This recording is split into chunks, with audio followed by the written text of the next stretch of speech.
Hey everybody, I'm here today with a driving lesson on driving hand controls.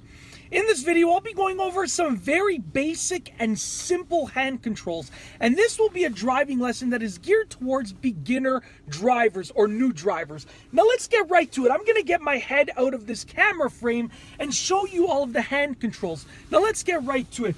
As you can see right here, this is the steering wheel of the car. Now, this is basically what controls the steering or the direction of your car. Now, basically, I'll go over the hand positioning and the steering method in just a few moments. But to sum it up in basic terms, if you turn it to the right, the wheels of the car will turn to the right. If you turn it to the left, the wheels of the car will turn to the left. You can see that from the center position. Right now, the wheels of the car are straight. From the center position, it will turn 1.5 turns to the right.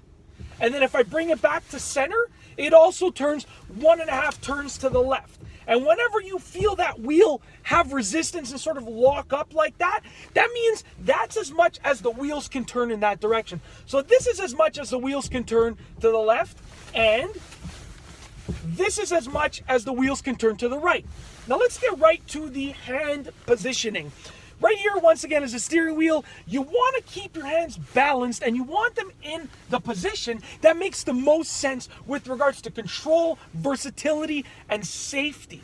Now, that is, in my opinion, the sort of either 9 and 3 or 10 and 2 positions. So we have the center of the steering wheel right here. If we take our hands and we just bring them equally on both sides, right about here would be roughly 10 o'clock and 2 o'clock. If you can imagine a clock, the steering wheel is a clock right now. This would be 2 o'clock and this would be 10 o'clock.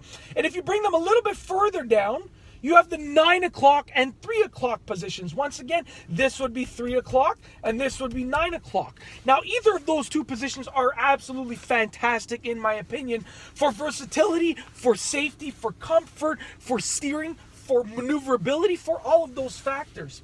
Now, with regards to how to turn the steering wheel, this is how I would recommend doing it. There are many different methods, but I would recommend a method that is called the hand over hand steering method. So if you're holding the steering wheel like this and you want to steer to the left, you're going to use your right hand to bring the wheel to the left, and your left hand is going to go over your right hand. Your left hand then grabs the steering wheel, and then your right hand goes under. Okay? Your right hand grabs the wheel, your left hand goes over and then under. And that's the hand over hand method. If I wanted to steer to the right, I would take my left hand and I would use it to steer right, and my right hand goes over my left hand. Grabs the wheel, left hand goes under, grabs the wheel, over, under, just like that. Okay? Now when you do it much faster, this is what it looks like. And you can get, a lot of maneuverability, a lot of versatility like this. And it allows you to keep control of the car throughout your steering and throughout your turning. The next thing that I want to talk about with regards to hand controls is the turn signal lever over here. Okay, so the turn signal lever is very simple. You can use it to signal right or signal left. And if you want to signal to one direction, you're going to push it the same way that you turn the steering wheel.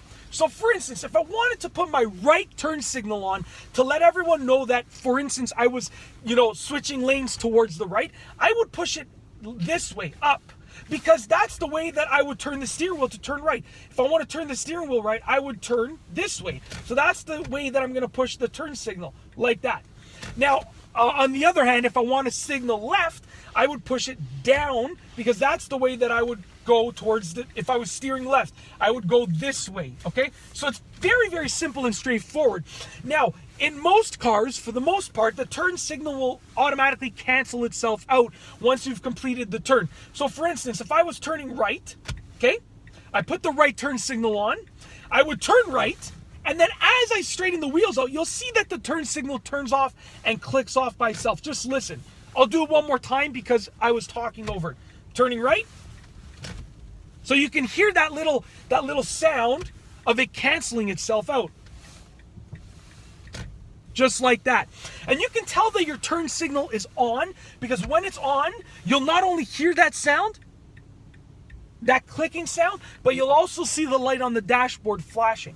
Now, you don't want to drive with your turn signal on if you're not going to switch lanes or anything like that. So you would only use your turn signal to signal to other drivers that you are switching lanes or that you're about to turn or anything of that sort.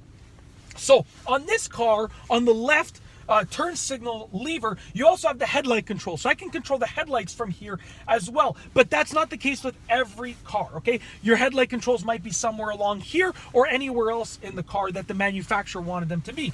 Now, with regards to your right hand control, what I have over here is the lever to control the windshield wipers and the windshield wiper fluid. So if I wanted to use the windshield wipers, I could simply turn them on like that. And as you can see, kind of, the windshield wipers are on. It's kind of hard to see in the camera.